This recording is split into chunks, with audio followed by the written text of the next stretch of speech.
Magic নম্বর 34 দেখুন বন্ধুরা, এই টিপসটি খুবই গুরুত্বপূর্ণ। দেখুন এখানে যে টেবিলটি রয়েছে, এখানে একাধিক টেবিল রয়েছে। এখানে যদি আমি এই অংশটি যদি আমি ডিলিট করে দিই, ডিলিট করার পর দেখুন এখানে কিন্তু ইরর সিগন্যাল দেখাচ্ছে প্রোডাক্ট নেমের জায়গায়। আবার এখানে দেখুন আমি যদি এখানে আবার ডিলিট করে দিই, দেখুন ডিলিট করে দিলাম, কিন্তু ডিলিট করে দেওয়া সত্ত্বেও কিন্তু এখানে কিছুই হয়নি। তাহলে আপনি এই সিস্টেম কিভাবে ক্রিয়েট করবেন? ফার্স্ট দেখুন আমি এই অংশটি ডিলিট করে দিলাম।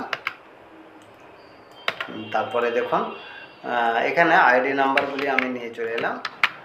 এবার এই জায়গাতে এখানে VLOOKUP ফাংশন, এখানে ফর্মুলা এখানে ইউজ করব।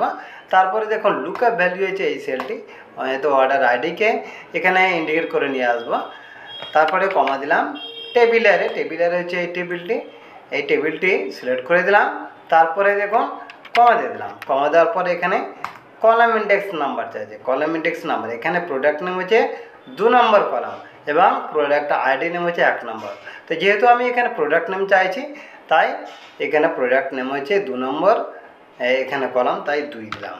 কমা ফলস এক্সাক্ট ম্যাচ হিসেবে জুড়ে দিলাম, ফার্স্ট বন্ধনী ক্লোজ, ইন্টার দিলাম। তারপরে দেখুন আমি এখানে ক্লিক করলাম, অটোমেটিকভাবে এখানে চলে এসছে। তারপরে দেখুন এখন দেখুন এখানে 104 LED, 104 LED। এখন যদি আমি ডিলিট করে দিই, তাহলে কিন্তু দেখুন ইরর সিগন্যাল দেখাচ্ছে, অর্থাৎ এখনও কিন্তু সঠিকভাবে হয়নি।